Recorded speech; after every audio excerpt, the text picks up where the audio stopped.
Hazrat Ubaidullah bin Abdullah narrates that Hazrat Ibn Abbas radiyallahu anhu said, when the Prophet sallallahu alaihi wasallam neared his demise, he radiyallahu anhu states that the Prophet's house was crowded with men, including Hazrat Umar radiyallahu anhu.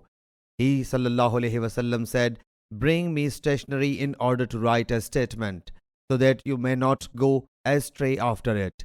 Hazrat Umar radiyallahu anhu said, the Prophet sallallahu alaihi wasallam is suffering from pangs and you have the Quran with you, so Allah's book is sufficient for us.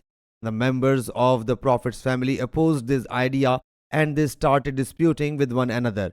Some of them were arguing that he might be brought the stationery, so that Allah's Apostle sallallahu alaihi wasallam might pen down for you something that you should not go astray after that.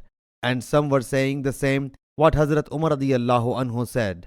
When these useless arguments and altercation increased before the Prophet sallallahu alaihi wasallam, he sallallahu alaihi wasallam said, go away from me.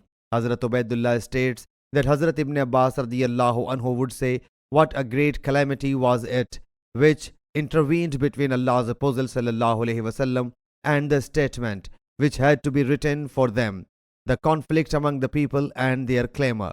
Sahih Bukhari, Hadith number 7366.